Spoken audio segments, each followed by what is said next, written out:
Hello,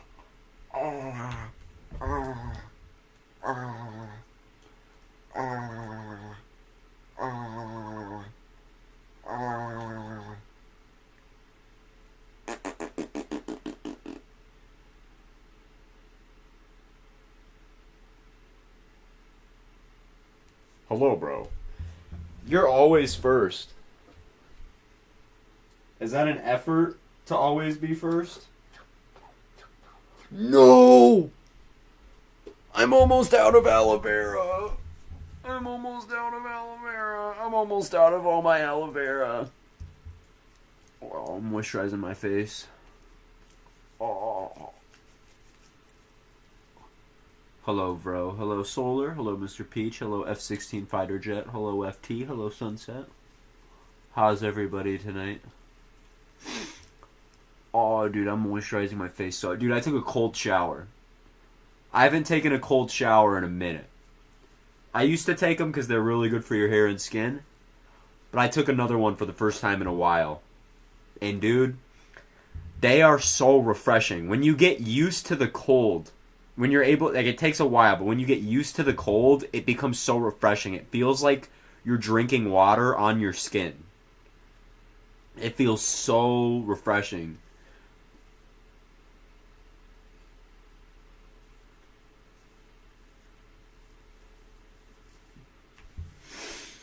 Ugh. Feels so refreshing. And I'm sunburnt right now. So cold showers on a sunburn is really nice. It feels really nice.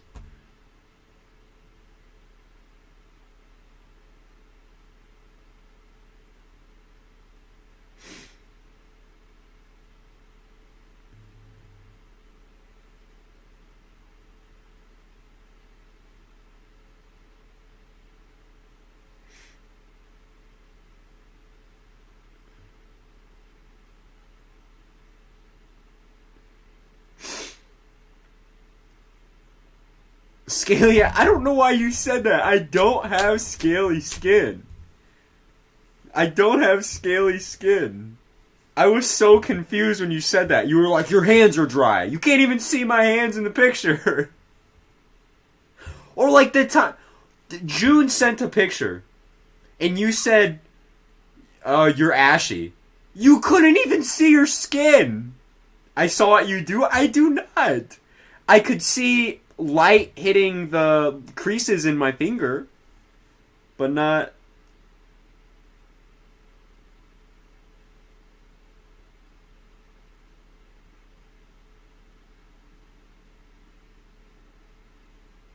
But not scales. Not scales. I could take a picture of my finger right now. Hold on, I'll take a picture of my finger. Because I'll show you, my shit is not. My shit is moisturized, bro. Damn, you can't even, like, really see. You can't even see it. It's blurry, but I'll send a picture of my finger. I think this is bait to send me pictures of my finger so you can deep fake me fingering your butt. I think that's why you want it.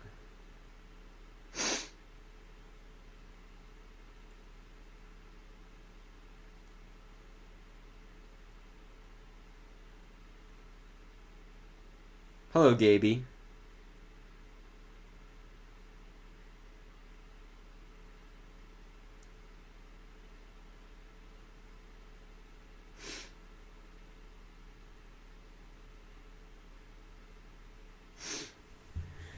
Okay, so we're gonna check out the models. I know there is a moderate. I hope to God it hasn't been maintained for tornadoes. If it got maintained for tornadoes, this is the dumbest thing in the world. Are you? Why? Why did it get? Why did they maintain the moderate for tornadoes? Why? Why? The wind risk is maxed out, as it should be, but why is it 15 hatched? For tornadoes. Why? Am I missing something? Am I missing something? They're standing on business? They are. But I don't know why they're standing on business. That's ridiculous. Okay. And I don't want to judge the SPC here. The environment is loaded, but the storm mode is what drives this. I need people to understand that. Who issued it? Good forecasters. I don't know why there's not... So, okay, the environment is loaded. There's no doubt about it. The environment is loaded. But there's no discrete supercells that can take advantage of it. This is absolutely worth a 15 hatched, by the way. 2,000 cape, sufficient lapse rates, in extremely thick hodos, okay? That is tornado 15 hatched worthy. But there's no discrete super... The environment is cool, but if you have a linear... If you have a line of storms, it's not going to just suddenly turn into discrete supercells. We can look at the reflectivity here, and I don't think anything has changed. Yeah, it's a big line, and the thing is, the ARRR hints at, I guess, some confluence axis out here, okay? And there could be a discrete supercell that develops in that convection. But look at how messy it is. It's so messy. It's incredibly messy, and it's only about one storm. I mean, if you get something like that to fire in this kind of... And it's just still... I don't know. If you got something to fire in that environment, like if you get a discrete supercell, it's going to produce a strong tornado. There's no doubt. That environment is totally loaded. But, I mean, look at this. That is a significant wind event.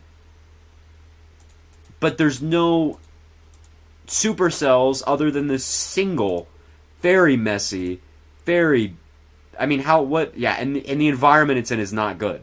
The lapse rates are abysmal, which is expected in Dixie. I mean, that is just, I mean, we're super saturated and our lapse rates are utter trash. We're a little contaminated, and I don't think the environment it's moving into, we'll try to pull somewhere where we're not contaminated. Yeah, dude, the environment it's moving into is not good. I don't know why this is 15 hashed. I don't know. It's not going high. There's no way this goes high. It's not high risk worthy at all. It's not moderate risk worthy. It's not moderate risk worthy at all. At all. For wind it is, but for significant tornadoes, not one bit. And the thing is, they don't even mention tornadoes at all. Okay, just to show you that the SPC probably doesn't agree with it either, is they only mention tornado once in the outlook. Once. The word tornado appears once in the entire 15 hatched moderate risk summary here. The word tornado appears once. And only if isolated discrete supercells develop ahead of the main squall line. They mention tornadoes once, and it's based on a circumstance. Then why issue moderate? I don't know. I think this is honestly what I think happened. They jumped the gun, they issued moderate, and now they have to stand on it. Because if they dial it back too much, I feel like they're worried about a... Does that make sense? Does that make sense? I think what they did is they're standing on it now. I mean, like in this kind of thing where we already pulled it, we might as well stay with it. You know what I mean?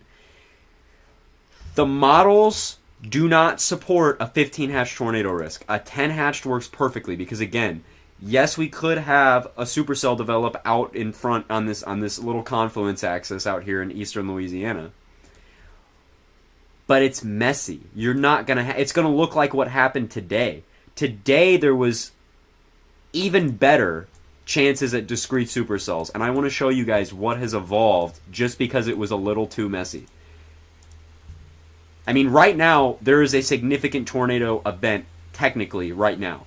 Okay? This is it. This is your discrete storm mode that was forecasted. This is terrible. Okay, this was your one discrete storm that existed earlier, but there was so much convection that it's not able to... It's nothing. This isn't tornadic at all. You know what I mean? And it's all behind a boundary. You have an outflow boundary here that's just continuing to surge south and just kill the environment further. For tornadoes to exist, it has to exist south of this faint line here. I don't know if you guys can see that, but that very faint line, that's the outflow boundary. Tornadoes can only exist south of that. That's it. There's nothing. There's warm advection storms ongoing. There's very strong warm advection going on right now. Okay, you have very strong southerly winds, and you can see that our dew point here is 73. I mean, we're 75 over 73 here. Very strong warm advection. So we have warm advection storms and showers, but nothing is going to develop south of that outflow boundary in time, especially tonight.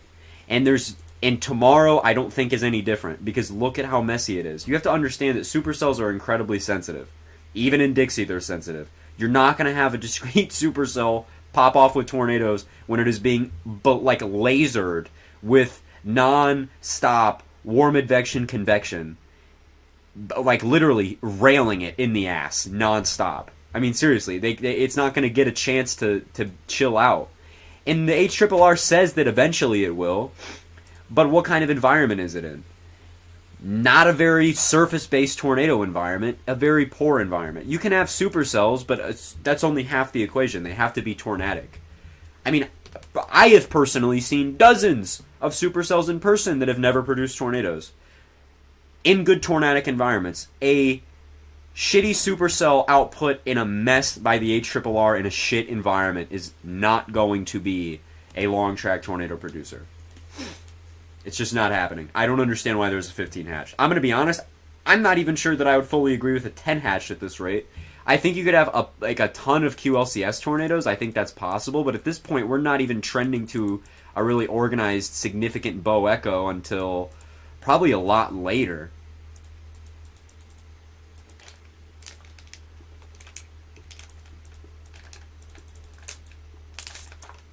So frankly, I'm confused. I'm probably not the only person confused. I bet if I went on Twitter, there'd be like 80 other people probably saying, hold on, let me go right now. Let me go on Twitter right now.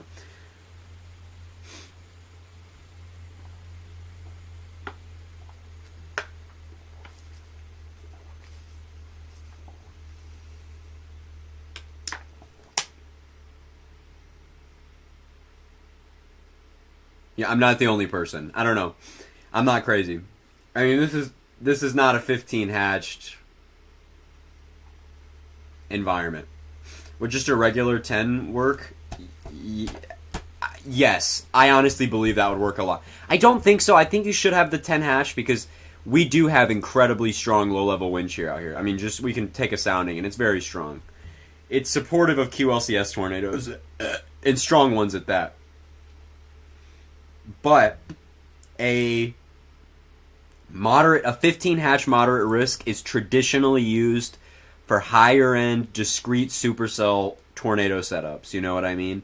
To throw it on a QLC, and again, this is for the potential of discrete supercells, which are not forecasted to occur. There's only been a single run that's really. I mean, look at the 0Z run. I mean, this is just not. This is you're not you're. I mean, it's just terrible. I mean, you're not getting anything out of this. This is a very high-end wind event, no doubt. We could be talking about a derecho, right? Because, I mean, look at this. This is a killer MCS, man. I mean, that is one hell of a bow echo. Oh, hold on. We'll go back here. One of the most aggressive modeled MCSs. Like, look at that. I mean, that is kick ass. But your discrete development ahead of that is still there. Honestly, they really need to remove it because this is really bad, in my opinion. I mean, there's very little indication of discrete supercell development ahead of the line. But I mean, God, that is one kick. Wind event aside, look at that, or tornado event aside, look at that as just an MCS alone. That thing is going to pack a punch, like significant winds, like at probably over 100 miles an hour in some areas. I mean, a very, very strong storm system. I mean, very high impact. And we're probably going to get, especially earlier on, some crazy bookend vortex action, where the bookend vortex on the northern side of this MCS, right about in here, is going to be going crazy. QLCS tours all along the line, probably as well. You're probably going to get a few tornadoes. A couple significant ones are possible too. But again, a 15 hatch is for longer tracked, strong tornadoes. I don't think it's reminded me of the February event in Oklahoma last year. That's a really good comparison. But even then, it was only 10 hatched. So, you know, it's very, I don't like this. I don't like this because I think it's way overdone. I think that I don't like it because I feel like they're just at the point where they feel like they have to stand on business. Like they already went with it. They can't back down now. And that's also how I felt about earlier this year with the Ohio Indiana. I already forget what day it was. February 2nd, the Ohio Indiana Kentucky day. That 15 hatch did not verify. It didn't. It would have verified there was a lot of tornadoes, okay? I don't want to say it was a tornado outbreak, no doubt. And a fairly significant tornado outbreak, but the majority of the tornadoes were from that morning, from an unforecasted derecho that happened in that morning, which, by the way, the MCS that moved into West Virginia the morning of that moderate risk got classified as a derecho. It was that significant. Most of the significant tornadoes were in West Virginia from the derecho, and the other chunk of tornadoes didn't end up being significant and were scattered throughout the moderate risk area, and it did not verify at all in Ohio and Indiana, and would have verified perfectly as a 10 hatched, and is a big stretch to call it a verification in Kentucky. It should have been kicked the morning of, in my opinion.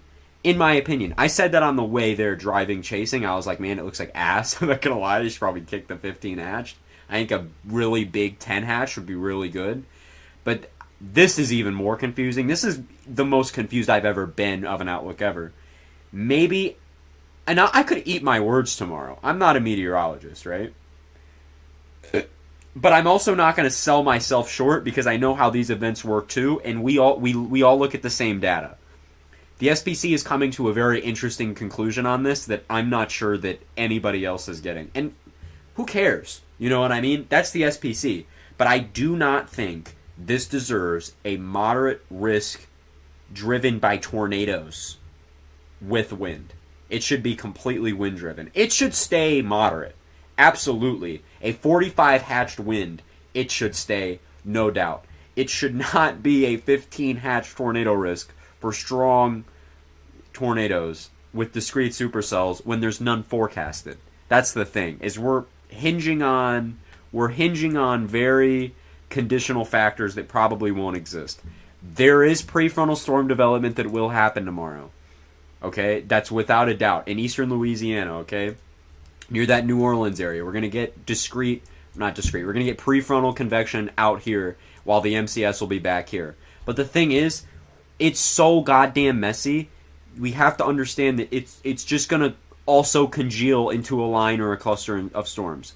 Look at this. I mean, this is what is being forecasted to drive that 15 hatch. That is by no means let's just assume that we do get a tail end Charlie to develop out of this cluster of convection that becomes a robust supercell. We'll pull near the inflow of the southernmost discrete most looking thing, okay? This is a good environment. It's okay. There's a lot of instability. The wind shear is not fantastic. There's a lot of it, but it's mostly speed shear. There's not a lot of curvature. It just goes straight up in the photograph. And our lapse rates are abysmal. I mean, they're really, really bad. And that's usually what happens with these Dixie setups. And I know a lot of people are like, that's normal. You got to let storm scale pressure perturbations drive these kind of things. You have to have these tornadoes drill through the stable layer with all this high, low-level wind shear. But, again, it will kill events entirely. Like, lapse rates are usually meh in Dixie, but when they're ass, you kill your event. You murder your event. You can have all the low-level wind shear in the world. You can have a crazy cold pool-driven spin-up, but it's only going to be so strong. And it does not ever verify a significant tornado risk when you have a brief EF0 because a random supercell drilled through your stable layer. It doesn't matter. So this doesn't make any sense. And it's even pushed into Alabama, which has me scratching my goddamn balls, okay? That doesn't make any sense to me. And, I mean, I'm going to play it back. I think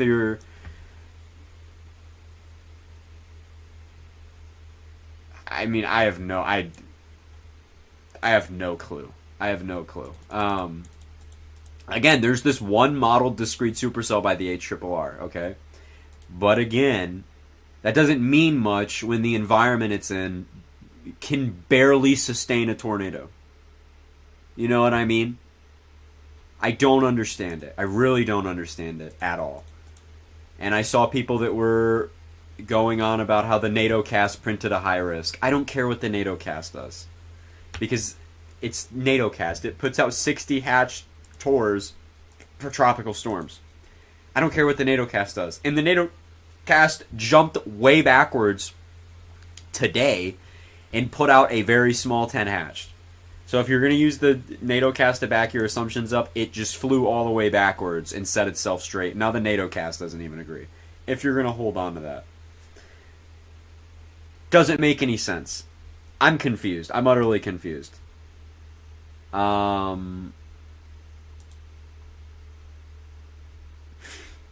don't know. Doesn't make much sense to me. At all. It's going to be a high-end wind event, though. It's going to be a high-end wind event, and we're going to have a lot of tornadoes. We're probably going to have, like, QLCS tornado spam. Okay? We're going to have a lot of tornadoes possible tomorrow. But does that verify a moderate risk? That's the question. It's not, is there going to be a tornado outbreak tomorrow? Are there going to be tornadoes tomorrow? It's, is a moderate risk worthy for this? Like, are we really, I mean, we're really pushing it here. We are really, really pushing it. What's the estimated winds? There could be very significant wind gusts in excess of 70 or so miles an hour. That's going to get really high, though. I wouldn't be surprised to see a few 100-mile-an-hour wind gusts with something like this, especially in any bows. But very strong winds forecasted. But you're not I mean, again, other than initially in the summary, you mentioned tornadoes once on a condition. So, yeah, I'm not sure I understand here. I'm not sure I understand. And that outlook last night was crazy. That outlook last night was nuts. That was crazy. I mean, they went ham on that one, and that made no sense at all. That made no sense whatsoever.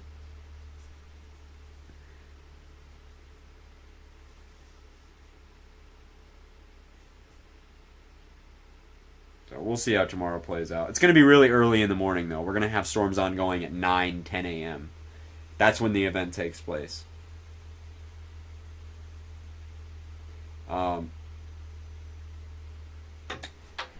I will say that the most interesting event.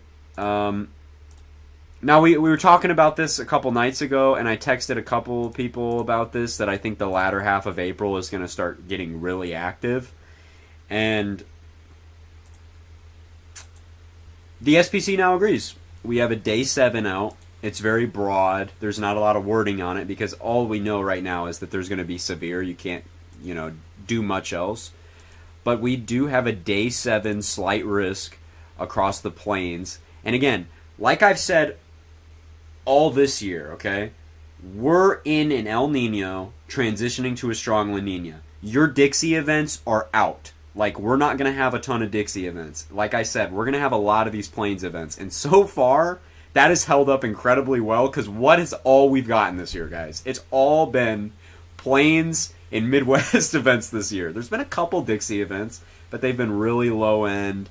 And other than that one day in January with Florida, that was it, dude. All our tornado events have so far been very central to the plains in the Midwest. And that's holding very well. But a lot of the issues we've had with a lot of the plains events so far is there's been tornadoes, there's been plenty of severe weather, but there's either been not enough low-level wind shear or there's been not enough moisture. What's coming up on day 7 has no shortage of low-level wind shear and has no shortage of moisture, okay? We're going to look at we'll look at the GEFS here. We'll look at the ensembles. You'll believe it when you see it. And I feel the same way. I want to get closer. I want to get closer to the day, to really start hollering out here. Because a lot of these things fine-tune themselves 2 days out from an event. But we won't have any... I keep clicking temperature like a dumb shit, okay?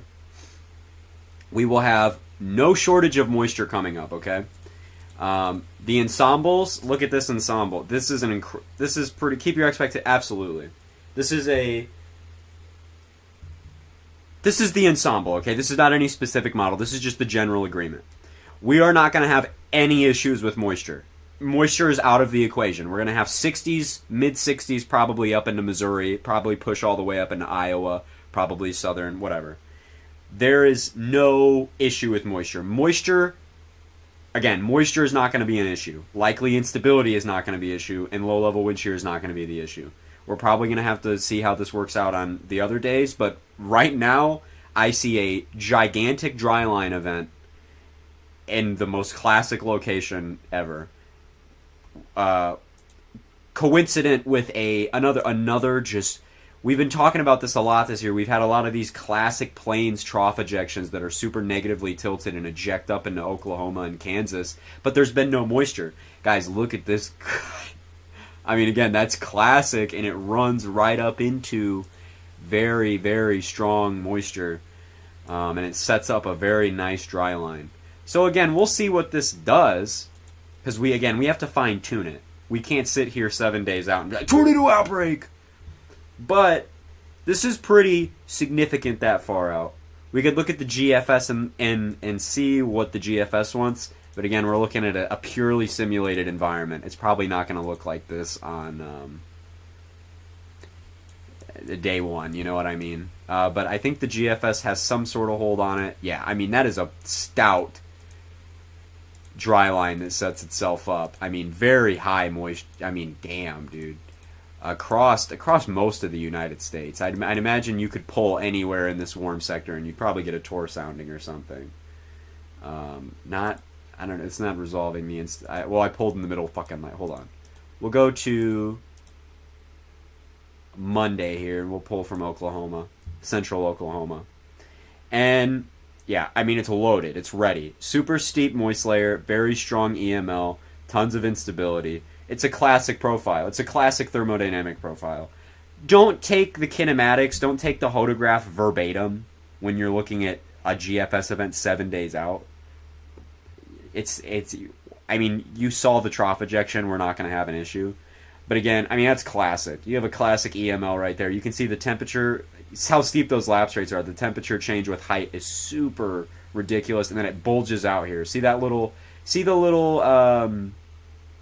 how it sharpens out here. You have this little bulb here on both the temperature and the dew point. They suddenly connect here and then bounce off of each other. That's an elevated mix layer. That's an EML. It's just a layer of dry, warm air that comes from the desert southwest, and it sits aloft about a kilometer above your head. And this just sits there, and it's a cap. That's what it is. It's the cap. The EML is the cap.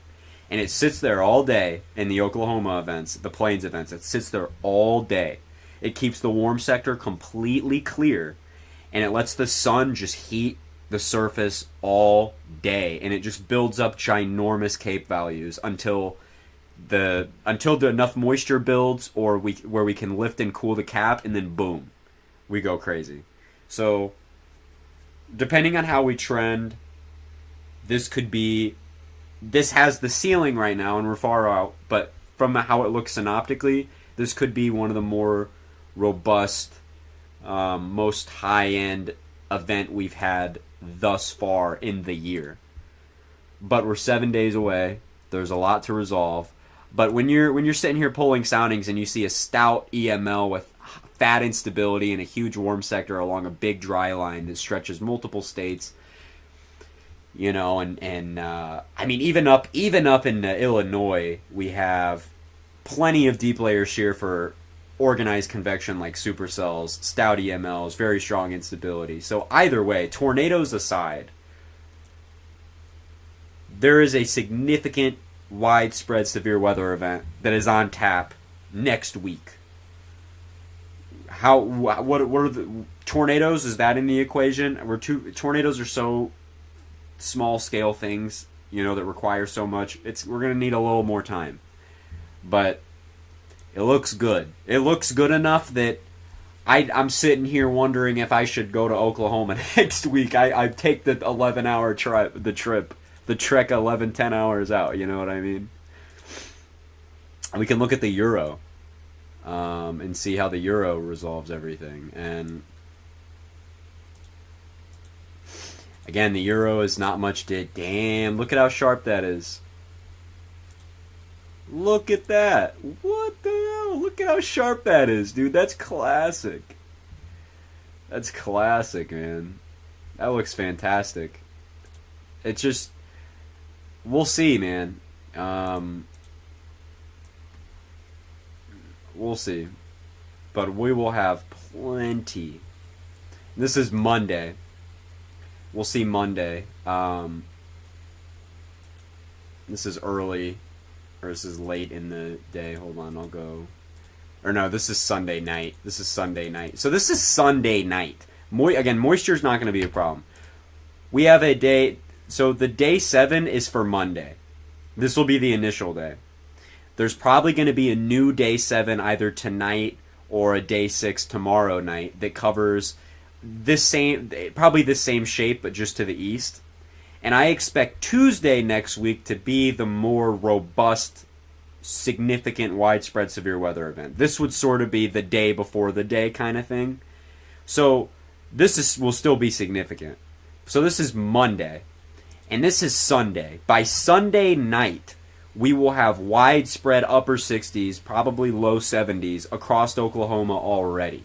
And we're going to continue that moisture advection. That's not going to change. So moisture is not going to be an issue for any of these days. We're not going to have to worry about moisture, and we're not going to have to really worry about the trough because it's a bowling ball negative tilt beast. It's one of those things where it's like, you know, we don't have to sit here and keep worrying, well, is there going to be enough moisture? Is there going to be enough instability? And right here you can see that, you can see right here you have the main trough coming in, this tightly wound trough right here. And you can see the Pacific Jet here, okay? And it's swinging in. They phase together. And they phase together really nicely. And what's going to happen is that they're going to phase together here, the subtropical jet and the Pacific Jet with this trough. They're going to phase together and amplify and eject off into Oklahoma. It looks good. It looks juicy. I like the way it looks. And we'll have to see for low-level response, but it seems we're getting one. Oh, we can pull soundings? I didn't know we could pull... Okay, we pulled from the dry air region here. A slightly... Okay. Hold on, we'll have to go down. But I'm interested next week. The signals for May look really good too. The precipitation analogs so far are... Or your precipitation... I mean, dude, it looks solid. May is going to be pretty... Just like our analog years, May is probably going to be the biggest May we've had in quite a long time. Our analogs stick out with some of the biggest Mays. But this is the thing with these kind of years. They're really good chasing years, and they have really good April, May, June time frames, but the rest of the year is pretty quiet. Like, if you've seen at the beginning of the year, we're so far below average, I think, in terms of tornadoes. And I don't think anybody hasn't noticed that we've had a obvious shortage of tornadoes. There's only been a couple outbreaks, and they haven't been, you know what I mean. It's very clear. But what makes this year different is we're going to have that pop in May, and we're going to transition into a pretty strong La Nina that concerns me about second season, like later this year. Like, we could have like a turbocharged second season. Like, I don't think that we're obviously going to have our lull of severe weather when we move into that July-August time frame, but when we go back and when we start kicking into October and November and December, we're probably going to have a fuck ton of Dixie Arklatex severe weather events that are going to be tornado-driven shit. Like, think of, like, your November 4ths of 2022, those kind of events. So, I also worry about hurricane season. Yeah, we haven't talked about hurricane season yet. This hurricane season is forecasted to be the most active hurricane season on record. On record, guys. On record. I'm not the only one saying that. That is the official forecast. The most active hurricane season on record. And severe weather is significant. But hurricanes are huge dynamic systems that cover so much area that a tornado could only dream of covering. You know what I mean? The most violent tornado could only ever span, the most violent tornado, we'll say Hackleberg, okay? We're spanning hundreds of miles of EF5 damage, or 1,000 miles of tropical storm force winds and significant flooding along for millions of people. Hurricane season is extremely concerning this year. We are going to have weather events galore as we move. Again, the beginning of this year is going to be quiet. Obviously for hurricanes, because who the fuck gets a hurricane in April? And for tornadoes a little bit too. But when we start moving into late spring, I mean, guys, it's going to be popping. There's going to be no shortage of shit going on. No shortage. Dude, I am so sunburned, dude. I turned my head and I feel so tender. I'd like to get my first major hurricane intercept this year as well. I'd like to do that. Like to get in the eye wall of a major hurricane. At least one. It's not something I expect to fall in love with. I've always been more of like a mesoscale guy. I'm a tornado guy over hurricanes. Don't get me wrong, But I'm ready. I'm ready for hurricanes. I'm ready to intercept a major hurricane this year. That's the goal.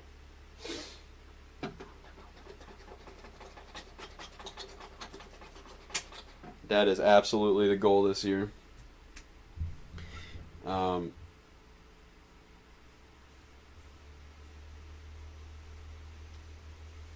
Thing about hurricanes though is I'm not really scared. I'm not scared of severe weather. That's probably obvious. But I'm a little intimidated by hurricanes because you can always go south of a tornado. You can always have escape routes with a tornado. In a hurricane, you set up and commit. You can't go anywhere, and you're not going anywhere for at least a day. You're not going anywhere. Usually you have to set up in a parking garage or a hotel somewhere and ride it out. And there's no guarantee for your safety. Again, a tornado you can move away from if you're in a bad position. If you're in a bad position for a hurricane, dude, you just have to sit there. And it's not like I know how to play it, right? I'm not going to obviously be by the coast. But it's just one of those things where it's like, damn, I got to sit here and ride this shit out. You know what I mean? It's going to be fun regardless. I definitely want to get a good stadium thing. Good stadium effect kind of deal. If I could get that. Yeah, and there's forecasted convection. You can see there's holes in the low-level jet. Those are huge storms actively eating it up. And the environment is... we're pulling from behind a dry line here. Wow. Again, dude, it's loaded. It's loaded. But I'm really interested to see how it plays out. We're moving into the time. It's gonna run here. The Euro. It's gonna run into Tuesday. So we're gonna get how it look. And the Euro's just as good, if not better, than the GFS. By the way. So we're gonna get a good look at next week's event. Really here, shortly. You had to write out Hurricane Harvey. I have been in a tropical storm when I was really young. I don't remember it. So that would be my first hurricane, period. I mean, I'm from the Midwest. I've obviously never been in any hurricanes. You know what I mean? I mean, I've been able to intercept post-tropical depressions and shit that move up into Indiana. Those are really cool because they still hold some structure on radar, and they rain like a bitch. I mean, it's crazy how much rainfall they'll do, but I never intercepted a hurricane for very obvious reasons, But I want to get balls deep in a major hurricane eye wall this year. That is a big want That is a big want.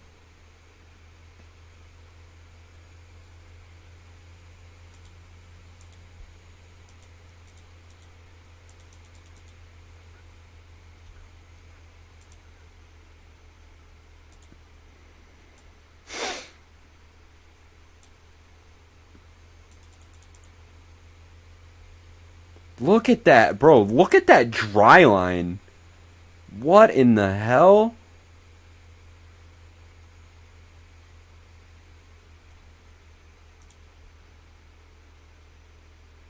Wow. Wow. Wow. Holy shit. Wow, dude. Yeah, man. Sir, we gotta watch for Tuesday. We gotta watch for Tuesday. Jesus Christ. Look at that. I mean, I know not everybody here can read soundings, but this is classic. This is classic. This is as classic as you get. I mean, I don't think you have to be very knowledgeable on how to read models or anything to be able to tell that that is an extremely sharp dry line. I mean, we have a gradient here between 60s and 30s dew points that is so small that the models can barely resolve it. And that is a hell of a look. That is a hell of a look. We'll take a box sounding from the entire east part of Oklahoma, eastern Oklahoma. Dude, that is just absolutely loaded. I'm gonna have to think about going out.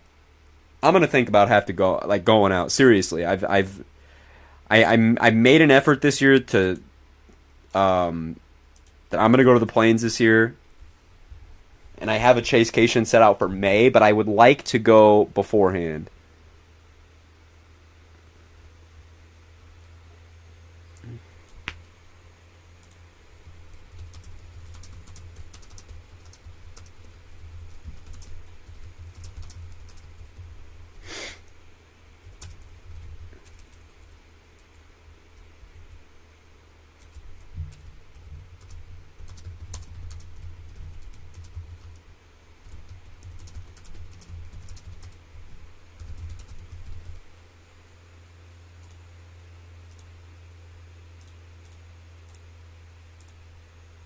Wow, I mean, that is one stellar dry line.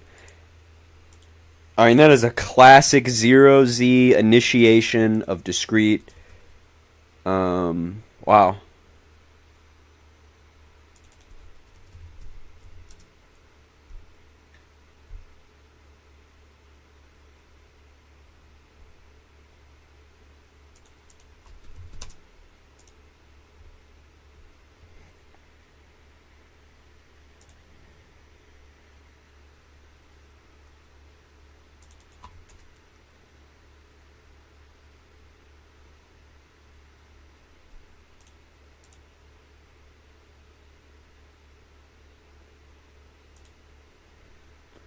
I'm actually very impressed by that run. I'm actually very, very impressed by that run. Seriously, that's something. That's something.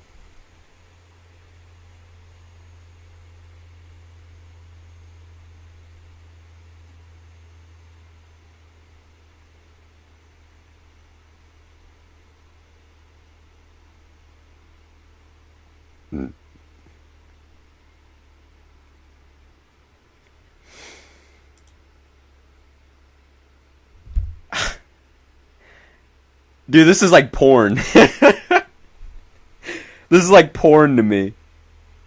Because it's a beautiful, it is a beautiful locked and loaded dry line. That's gorgeous. I mean, well, okay. For chasers, I just want to emphasize that for chasers, but this is like, damn, dude. I mean, this is up into Kansas. Granted, I don't know how sharp it's going to be that far in, but like up into southern Kansas as well. Come on, man. That is just... How far is the drive to Kansas? Because I could do the drive to Kansas faster than I could to Oklahoma. Hold on. We could say that that's like Topeka. Like the drive to Topeka. Because that's kind of where that would be at.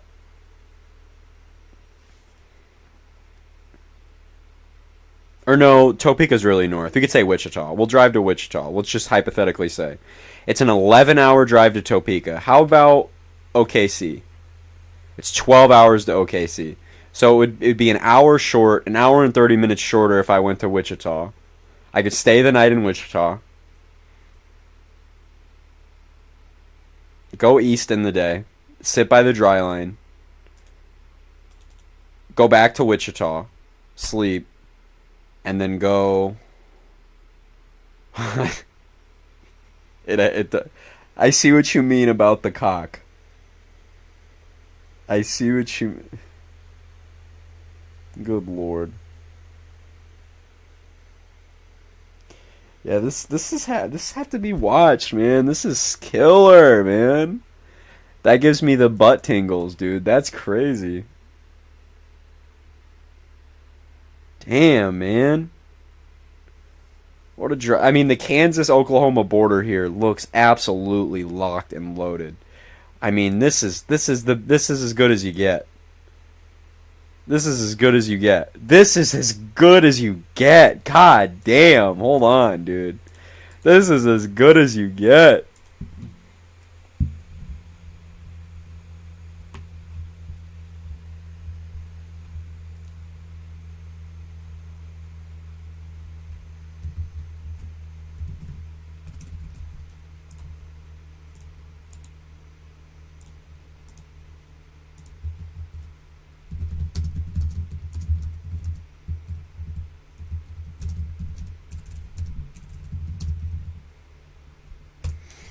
And in perfect chasing terrain, dude, I'm gonna pee myself. I'm gonna pee myself.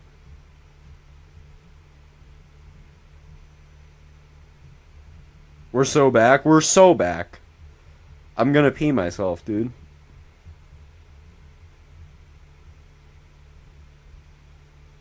Okay, bro, are you sniffing my pee?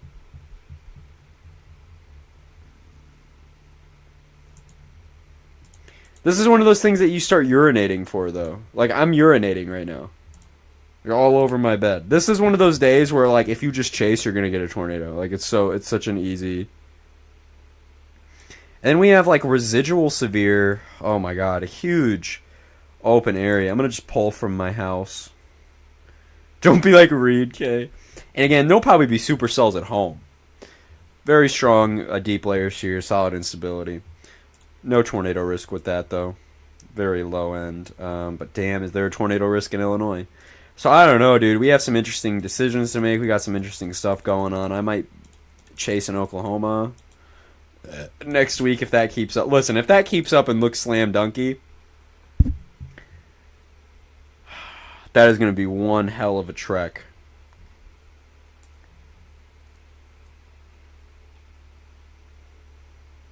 That is going to be one hell of a trek. Jesus Christ. I mean, I could do it. I mean, that's usually like an entire chase day in general. I mean, those chase days, I'll be on the road for 11, 12 hours. But, you know, I'm actually doing something instead of 11 and 12 hours of just driving to one location.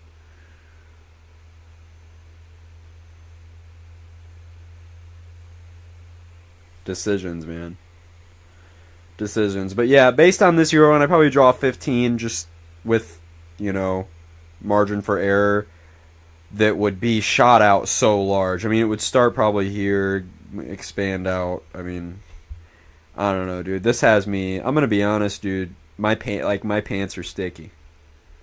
My underwear is stuck to my body.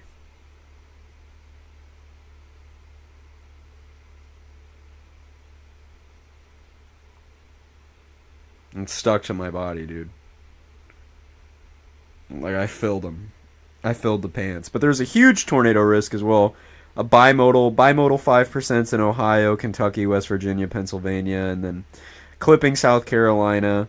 southern Georgia, Florida, and then a huge 2% that just stretches everywhere. The Carolinas, Virginia, parts of West Virginia. I mean, this is just a huge 2% tornado risk. So we'll probably have a couple tornadoes on Thursday.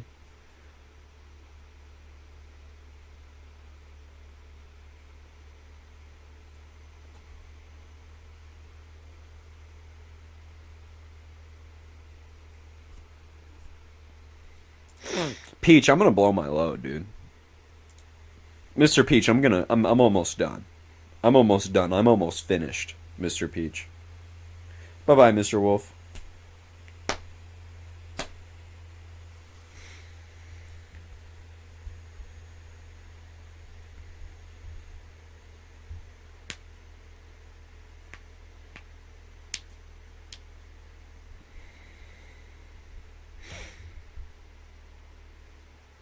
Please no, Peach, come on, dude.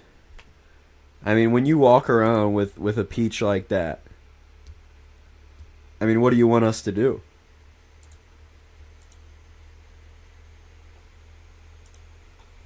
When you walk around with a peach like that. Look, this is so cool.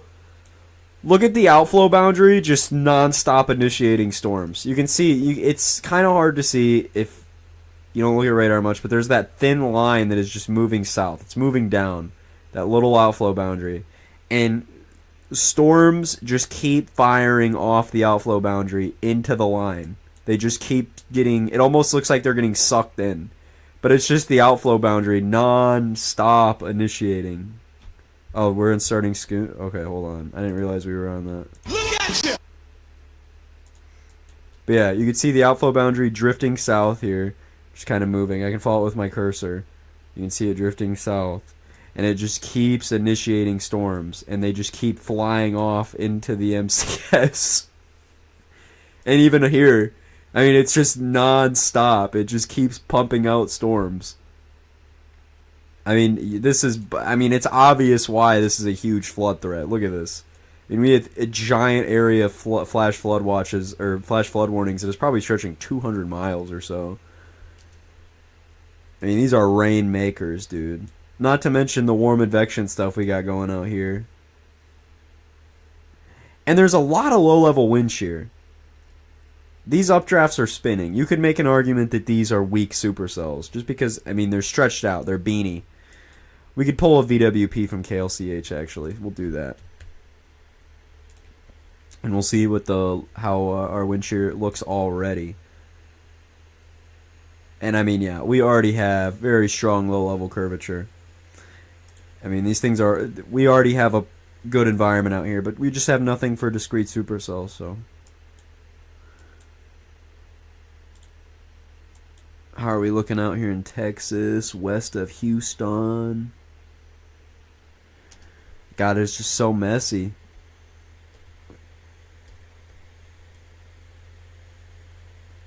Really slow-moving storms, though. Reminds me of May 20th. Yeah, with that big MCS. You're just kind of pumping out an outflow boundary. But God, look at how messy. Look at how much stratiform rain, dude. Look at this. Look at how much behind the main storms here. This is all stratiform rain. All this yellow behind the storms. I mean, dude, that is just non-stop rain. I mean, there's a flooding threat with that for sure.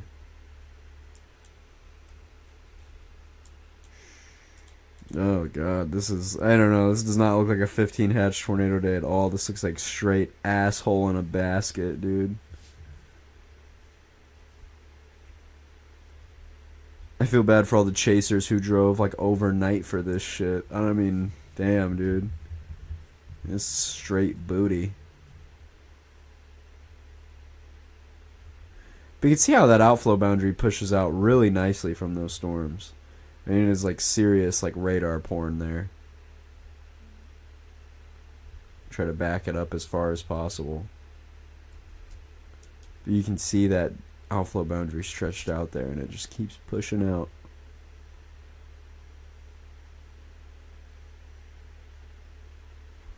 Might be able to see it on spectrum width better. slightly. You can see the outflow boundary because it's turbulent, getting pushed out.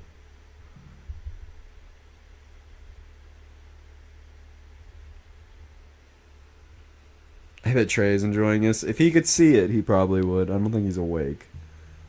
But man, yeah, we have some.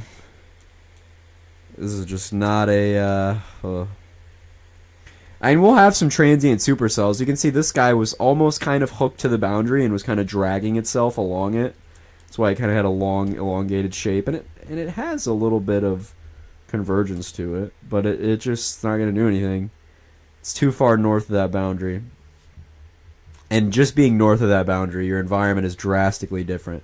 I mean, this is just along the boundary. We're 74 over 69. Just above it, we're 68 over 69. Or 68 over 63. This is a few miles difference. And 68 over 63, and then 74 over 69. I mean, the temperature is almost 10 degrees warmer, and the dew point's almost 6 degrees warmer. So that is a pretty significant change.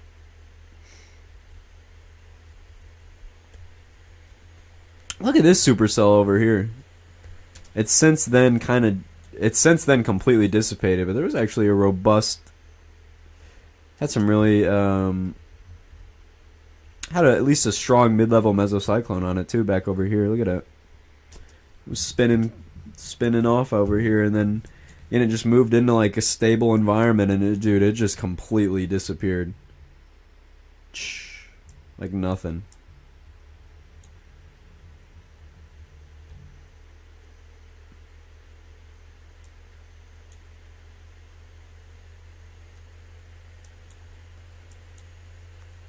But really interesting look across the warm sector.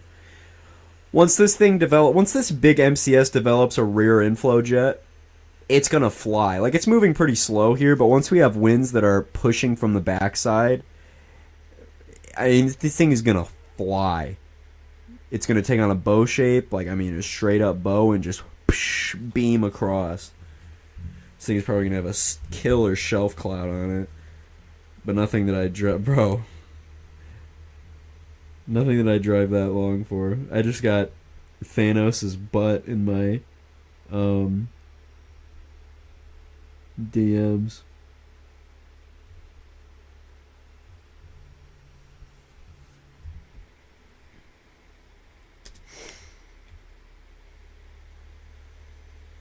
God, that has to be so much rain.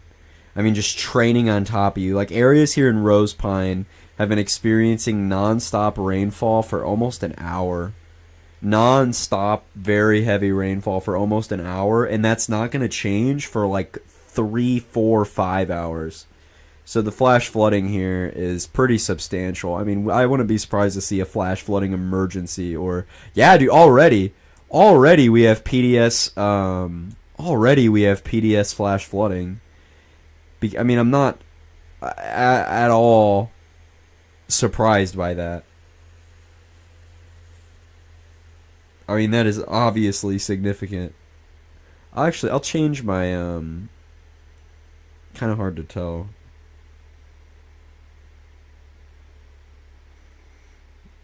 I need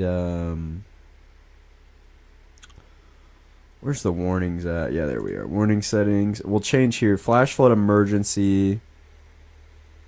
I customized all the colors here. I don't know how to change. Regular flash flood is fine. Okay, no, it's, yeah, considerable. We'll make sure that considerables are kind of noticeable. So I guess you could say considerable will have a white outline to it. No, okay, that just made it completely white.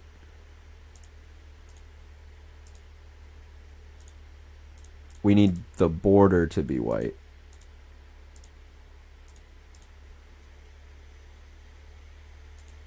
Okay, yeah, the border's white. That looks nice. And then for a flash flood emergency, we'll have, I don't know how that would look, but I think we'll do a red border for that. That might look really weird.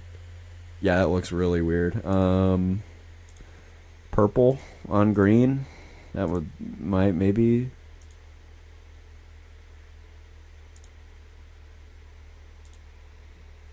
That looks cool. Whatever, that looks cool. I like that. So the considerable flash flood here has a white outline to it. The general regular ones have black outlines. And then the flash flood emergencies will be purple outlined. That'll be cool.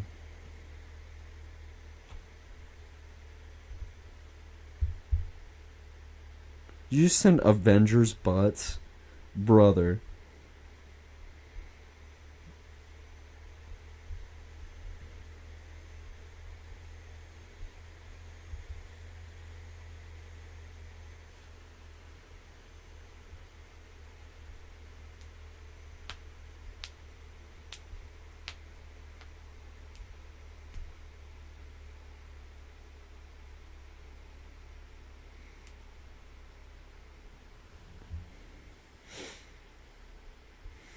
Some interesting,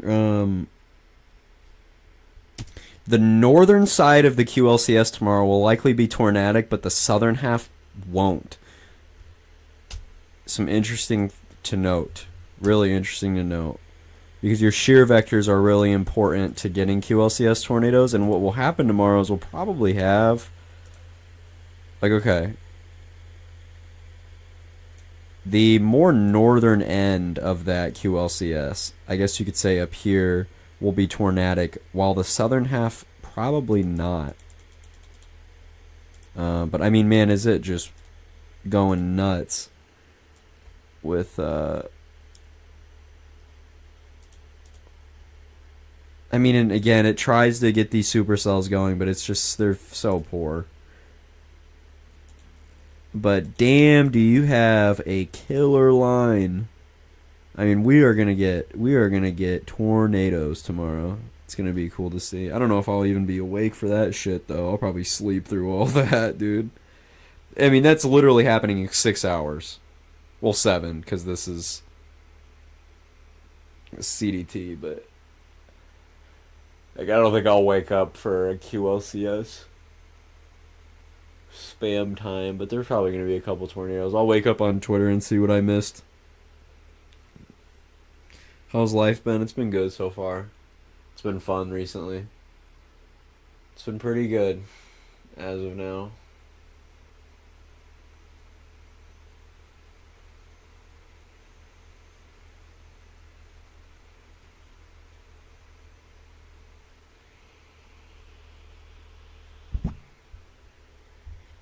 Yeah, send it to me, Gaby. Gaber.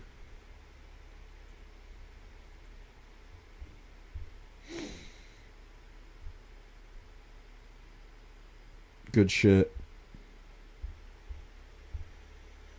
Who's up? Ooh! I'm schlonking it.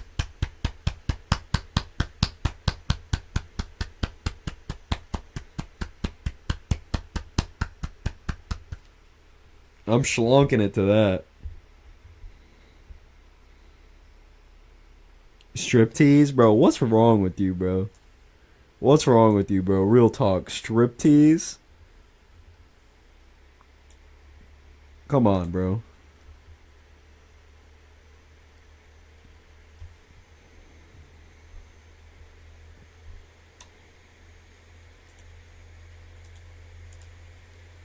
You need help, bro. That's what you need.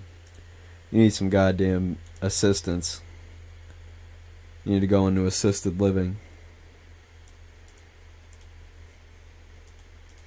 He likes foot teases. Mr. Peach, is it true that you like feet? Is it true that you like feet?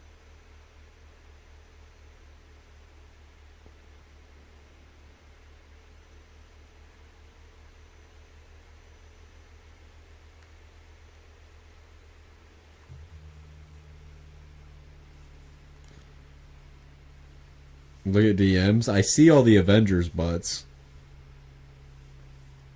If that's that.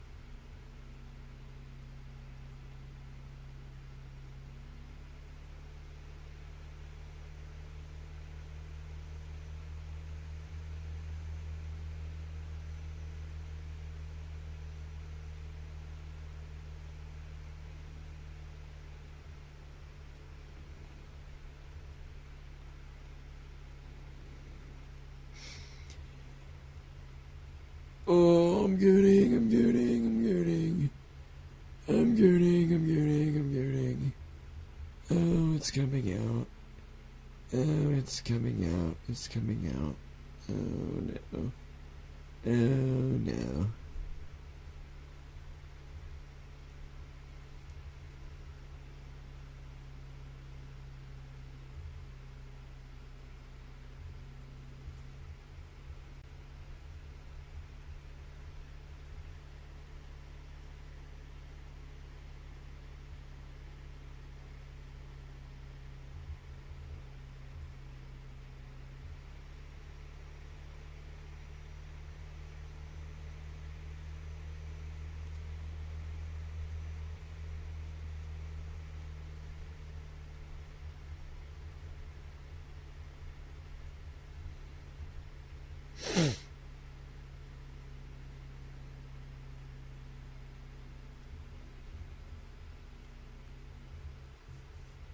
Got work, Kate? Nope, not tomorrow. I got school tomorrow, though. I have a midterm, which won't be fun. I'm not excited for that at all. I'm schlonking it. But I have a B right now, so I'm happy with one of my classes. I'm hungry as fuck, though. Did you study? A little bit. A little bit. I'm gonna do a practice. I'm gonna practice a little bit in the morning, and then we'll kill that. We'll kill that midterm. I'm very confident that we'll kill it. Very confident. And then pretty soon, my freshman year of college is gonna be over. And I'll probably dedicate all of spring to chasing, like all of spring. I mean, well, there's gonna be a lot of miles put on my car. Too many, probably. Too many. Mr. Peach, I have a DM from you. It's a screenshot of DM of saying that it wouldn't be a bad idea to you sucking toes. Some evidence of you liking feet. Evidence.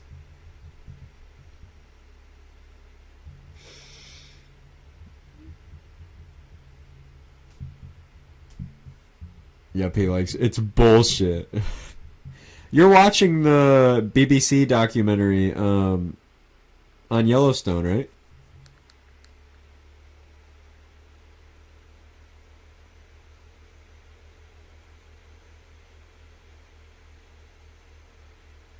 Well, I think it. Is it the link that I sent you? Where it's like Super Volcano full movie 2 hours? Yes, I just finished it.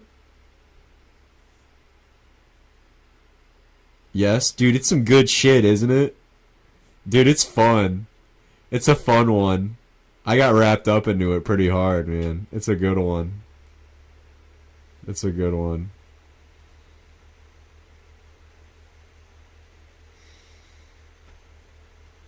You're talking the Yellowstone documentary? Yeah, there's a really good one. It's well, it's not really a documentary. It's like a fictional documentary of like if it happened. I'd love to watch it on stream, but that's like a really quick way to get my channel annihilated. But dude, it's a fun one. It's a really fun one. I've seen it a couple times now. Can you send it? Yeah. It's a good watch. It's a really good watch.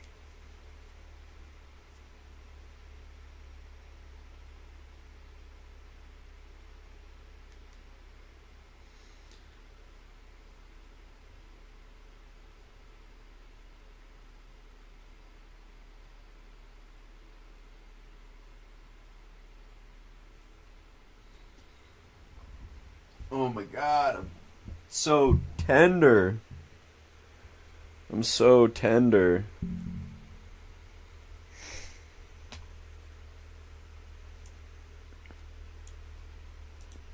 I saw a picture today of some girl that, I mean, she's like, no panties, raw coochie, legs spread, and letting the sun beam on her cooch, bro. Like, what? She said it was good for you, but like I think that's just how to get like skin cancer on your labia.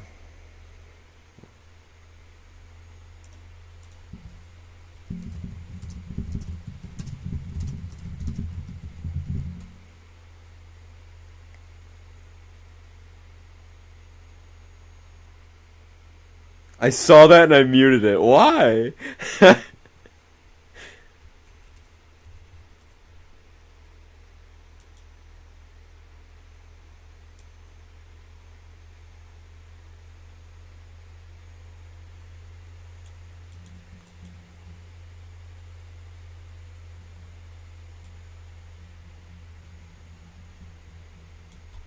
Have you ever seen this before? Oh yeah, ASDF movie. Yeah, dude. ASDF movie was like the shit when I was in like elementary school. I like trains. God. I need a foot massage. That'd be awesome.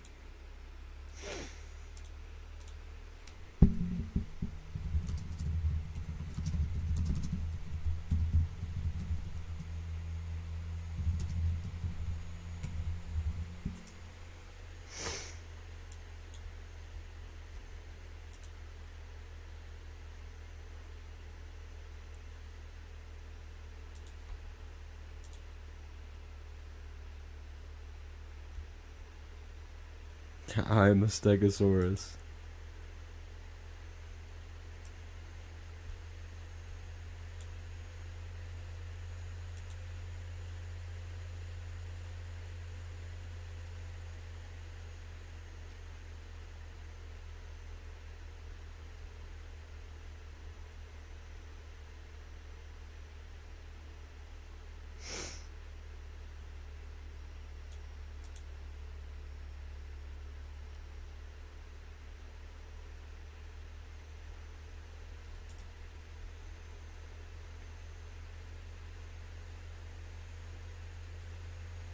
Where can I find that meatball video you did? What do you... Oh! Oh, the diner. Oh, do you have TikTok? Do you have TikTok? Because it's on TikTok.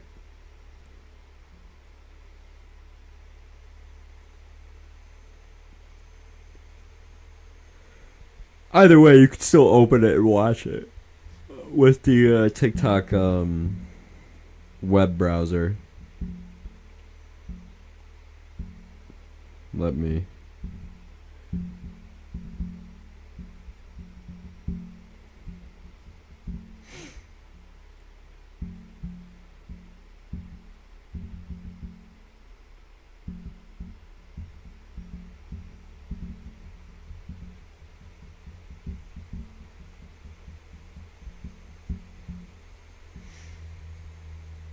I want Subway. I feel you. I'm hungry, but I can't, everything's closed. You know what I mean?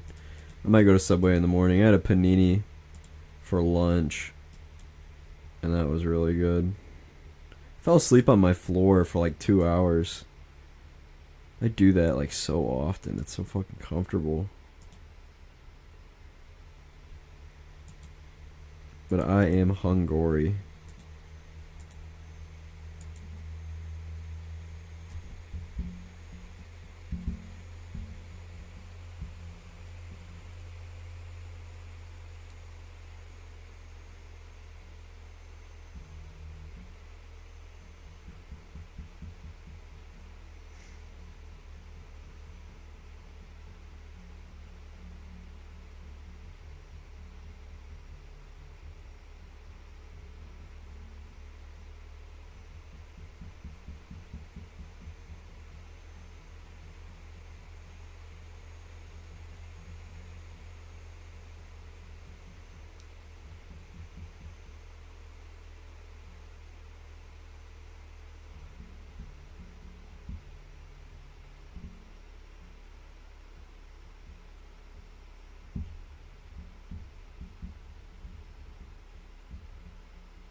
Yeah, bro, that's my TikTok name, dude. I'm Oppenheimer.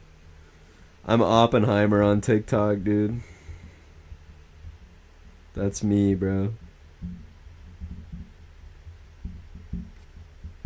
Damn, I'm starving, dude. I'm like getting actually really hungry. You mentioned Subway, and that's fucking with my head now.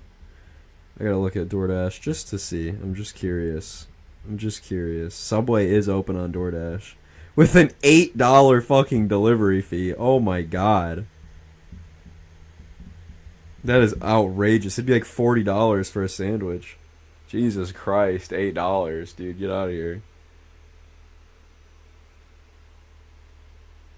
I got a haircut today, and I feel just so nice, like having just being fresh. That's the best feeling in the world, is just getting a haircut. Just a good haircut. Just being fresh, bro. Just going back to freshness. Got it lined up. Got it nice. Just don't have to fucking... I don't know, dude. It's nice. It's very nice being fresh. Wheeler got a video of us reacting to the eclipse that I didn't even know he had. And you can hear me in the video just losing my mind. Everybody was fairly quiet at one moment, and you can hear me just going, holy shit.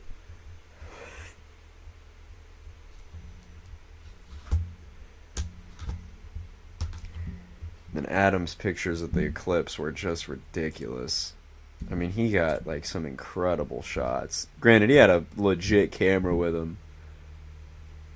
I didn't. I had my phone. I need to invest in a camera, honestly. That'd be really good.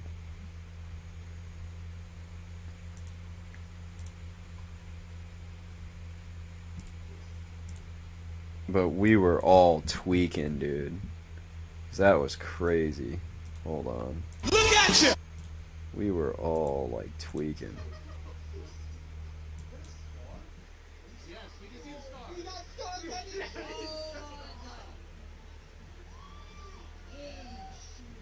Holy shit.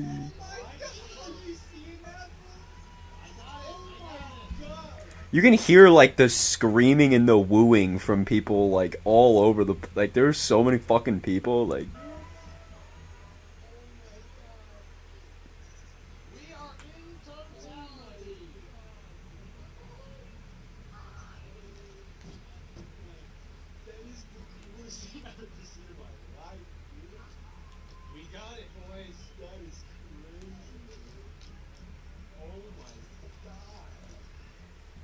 And Wheeler's camcorder, for some reason, didn't pick up totality very well, but the lens flare has it perfectly. I don't know if you guys can see that little lens flare, but it is a perfect ring.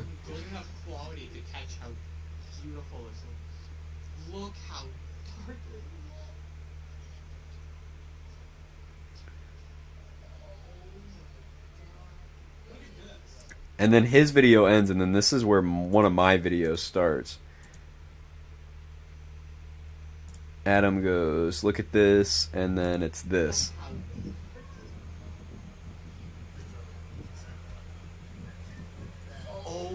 You can just see it, like, it's crazy. Oh, bro. Dude, this shot is nuts. This shot is nuts. Like, I wish I had a camera. Like, because if I knew the pictures would be this fucking good. Oh my god. I mean, the shot that Adam got was fucking stupid, dude. It was so fire. I mean, perfect. And you could see the, oh fuck. The solar prominence. The solar prominences, like the solar flares that don't leave the sun, the loops that go on the outside of the sun. Oh my god. Craziest shit in the world. It was blowing my load all over the place. The traffic on the way home was terrible, but it was so worth it.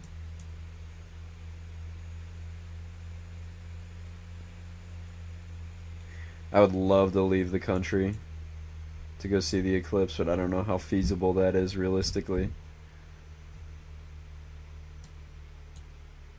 That'd be cool though. I would definitely, if I had the opportunity. I'm not saying no at all. It's just by the time it's 2026, it'll probably be over $1,000 per person for a round trip flight to fucking Spain. And cloud cover in Europe is never good, so it would be a fucking shot and a half. But if it looked good and I had the opportunity, oh my good lord, I would go for it. The one in 20 years though is pretty. I mean, dude, I hate the idea of having to wait 20 years to see that again. I mean, that sucks, dude. That sucks that I feel like you have to wait that long, but that's what makes it so special.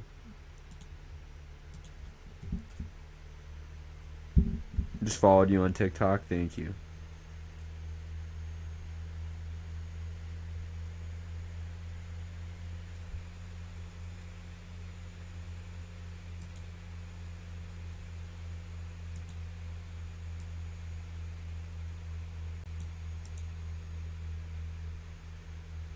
The K talk. Araru, you're stars right now and not an anime girl. What's this about?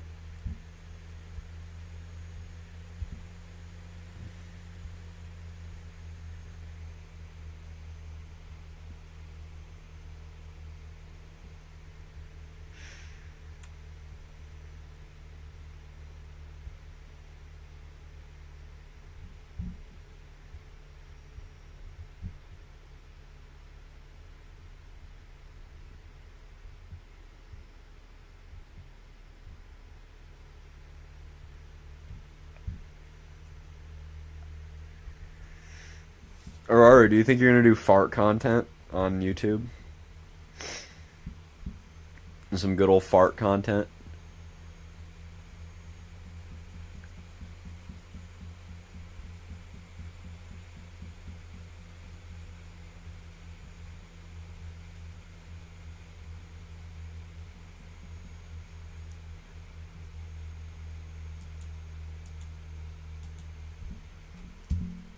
Why the fuck are you asking me this? I think it's just important. I bet Arizona would be really curious to know as well.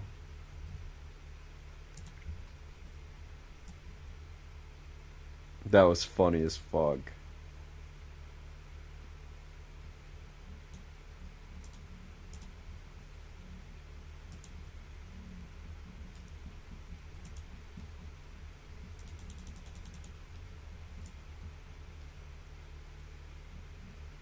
You people are still weird as hell.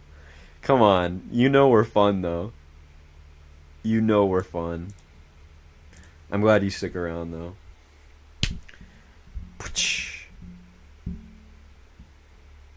Dude, I am hungry as hell.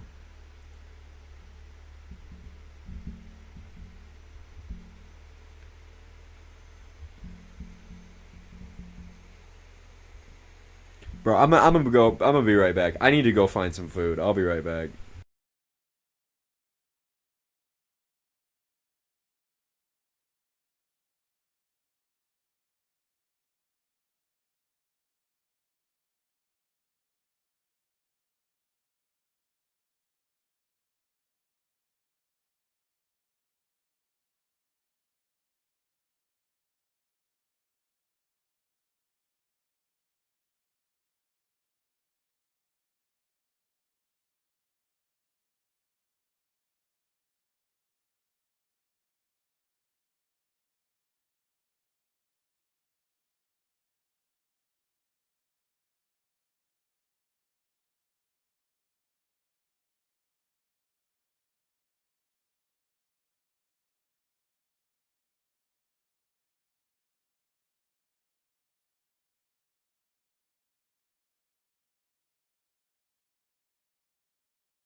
damn warm. It's 45 degrees outside, so I'm gonna pop open a window, let my room cool off a little bit. What's up, Evan? Schmeb Johnson. I'm gonna get a. Oh yeah, I got some fresh ramen to go, baby. Some fresh ramen. Hold on.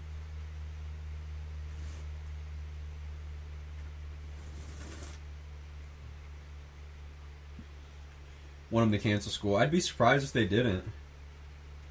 Did they not? Is there no news on that yet or anything? I mean, it will be a kick-ass MCS, probably a derecho. It's looking like. Probably a derecho. I mean, it's only 2 a.m. Where you're at. So I wouldn't be surprised, like, yeah. I was gonna say they probably let you know late. But I bet they'll close. Because it honestly looks like there was gonna be a kick-ass derecho tomorrow. With like crazy flash flooding. I know how you guys are there. Like, you guys are gonna be inundated with rain like crazy.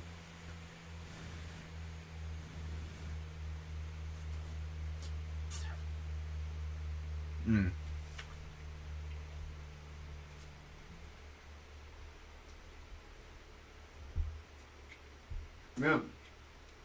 I've been on a ramen kick lately.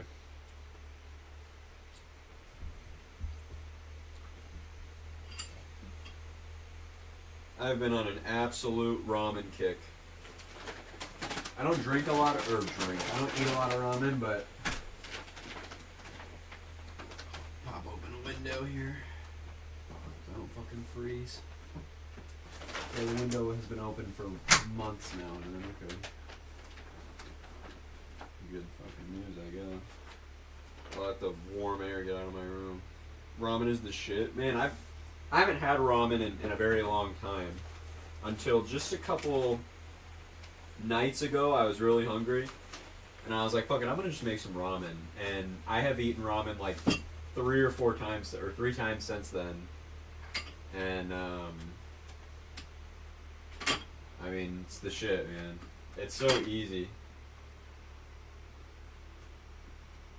Your Snapchat forecast might be correct today.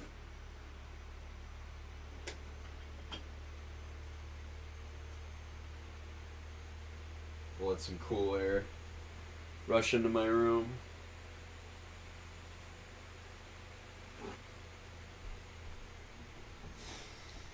Probably get really noticeably cool in here soon.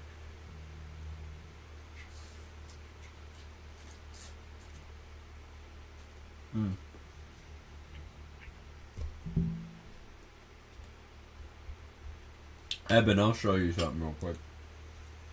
I bet you'd be interested.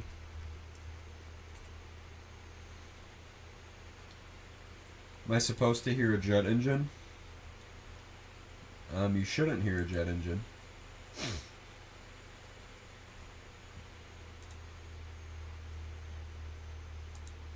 We have the Euro in for an event next week, next Tuesday, and it looks like a high impact, high ceiling dryline thing. Yeah, very, very robust,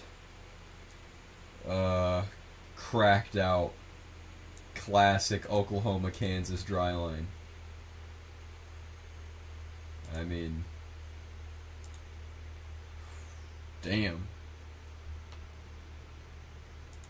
You're just ahead of that dry line. I mean, it's totally cracked out.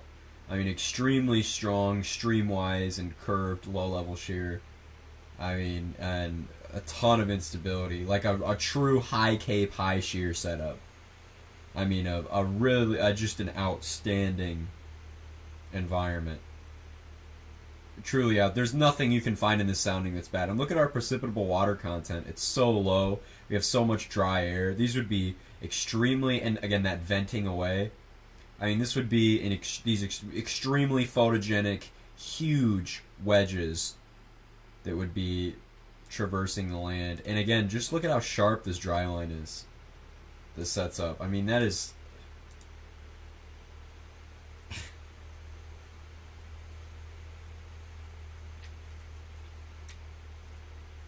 I mean, that just makes my brain tingle. I want to go out there really bad. I need to see what I'll be able to do. If that's what it looks like, I mean, you have to. You have to. Up and down the dry line. I'll pull a box sounding up and down the dry line. From Kansas to North Texas. And it, dude, when this is when you get a box sounding that is like this great along the entirety of a dry line, I mean, what are you doing? Really? Like,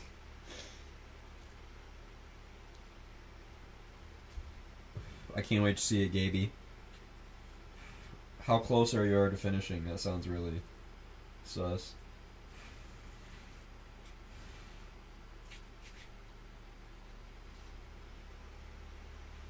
I hope their ramen cooled off a little bit. I let it mix out a little bit.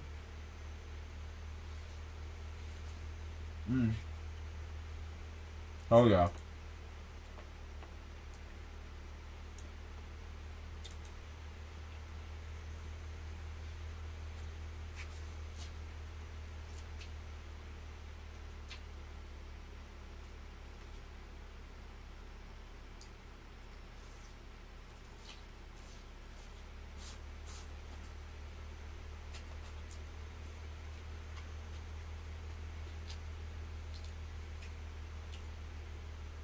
Good night, FT. Everybody tell FT good nighty. Good nighty, schlighty.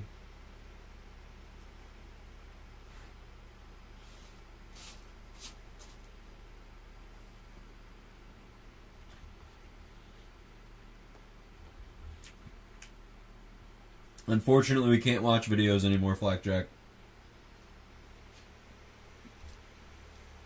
Not until we get stuff sorted out with YouTube. Won't be able to watch videos for a while. Look at that. We are literally the dry adiabat right there. 9.8 Celsius per kilometer. The perfect dry adiabat. I mean, we are very well mixed and dry behind that dry line. Can't watch vids no more? Unfortunately not.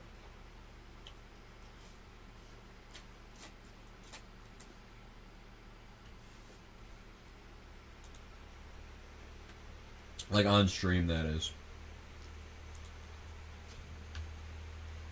God, dude. Damn you, YouTube, yeah.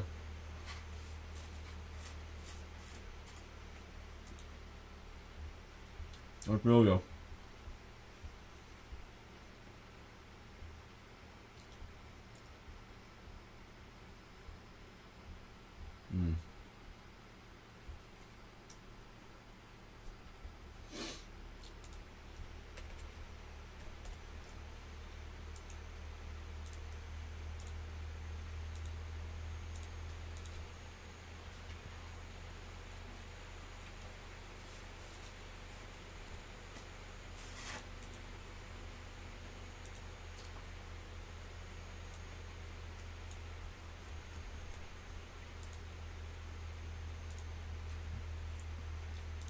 Are you on the Euro, Eben?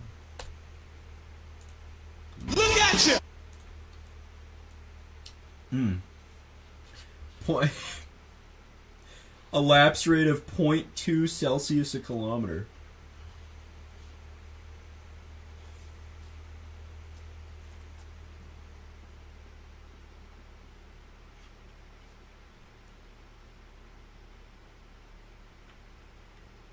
From northern Russia. YouTube cures my depression, but also makes my depression.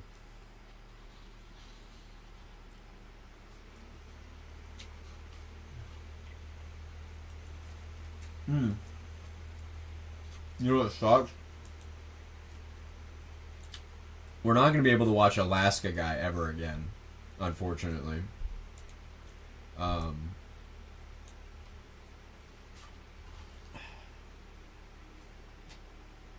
Yeah. It sucks. Majorly.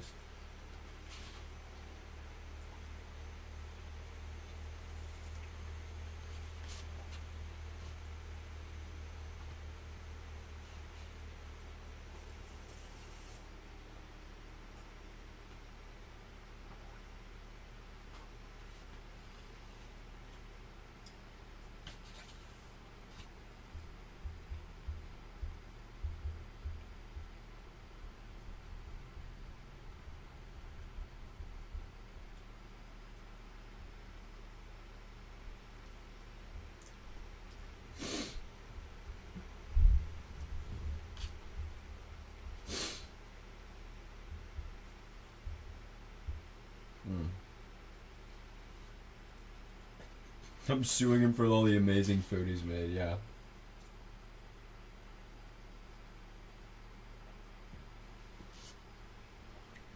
When is this coming out? Chat, when is this coming out? I mean, that is total outflow boundary porn. Look at it. The outflow boundary just keeps initiating storms off of it. Dude, this is such a flat... This is the worst case scenario for a flooding situation. I mean, again, there's areas of Rose Pine, Louisiana that have been in non-stop heavy rain for hours and will not stop that for hours. But we're about to fully congeal into a giant MCS here. It's filling out right here, and we're going to have a several 100-mile long MCS that is going to gain in a rear inflow jet and just bow out and go nuts in 6 hours or so. And then might have a derecho on our hands.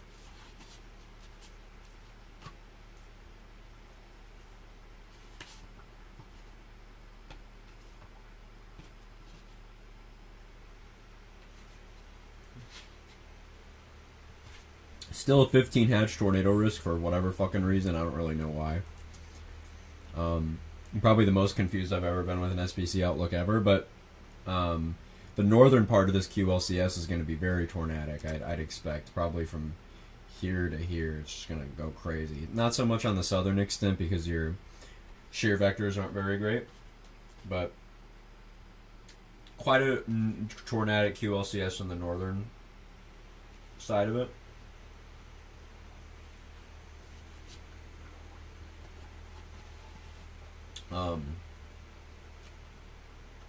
And yeah, we'll see about discrete supercells. Not really in play, but I mean, as long as we have prefrontal convection, which we do have it,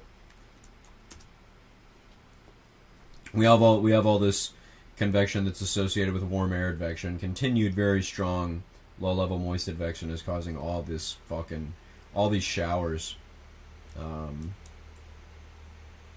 we'll have a confluence band set up in eastern Louisiana later today. And that could be an impetus for discrete supercells, but I don't buy it at all. I think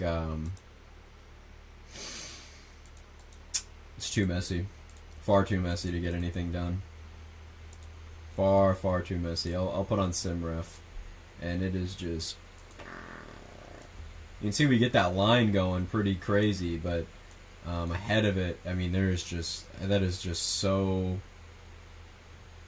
any possible tornadoes? Yeah, tornadoes are on the table, but it's not like tornado driven. The risk is mainly wind, really high wind from the line of storms. That's the biggest threat.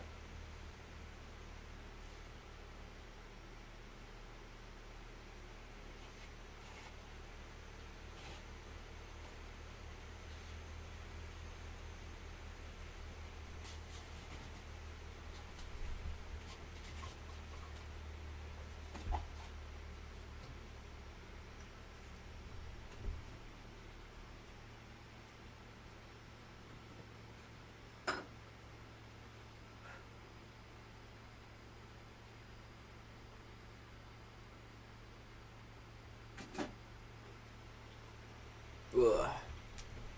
I'm gonna turn off my lights and everything. I'm gonna get ready for bed. Boom, unplugged. My room's starting to cool down a little bit. I think it's dropped like 2 degrees or so in here.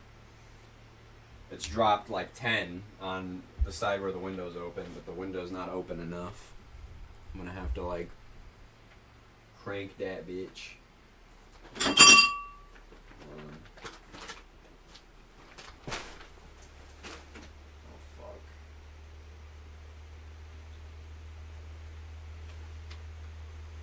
God damn it. I don't know where that's at. A thumbtack just came out of my wall, and I don't know where the hell it landed. And that's not like... that's not ideal to have a thumbtack just somewhere in your bed, you know. Oh, well, shit. Oh, I see it. I see it. It didn't come out. It didn't come out, luckily.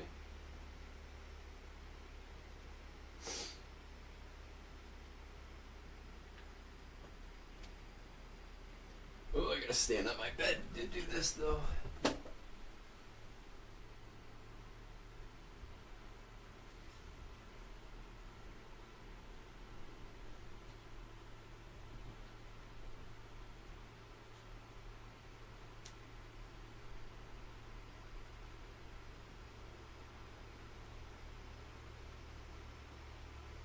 It didn't come out. Hopefully a doctor never said.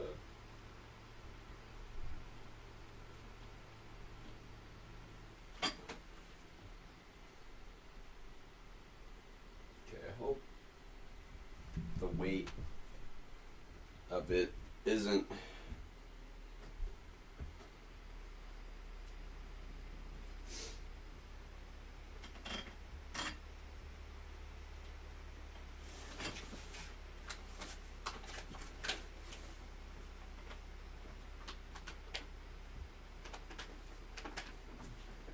Crank open that door. Alright. Well, I'm EP. So I think that's it for tonight. Just kind of been mostly just a model stream talking about stuff, but it's been fun, guys. Hope everybody has a good day tomorrow. Yeah. Good night, everybody. It has been fun. Good night, K National.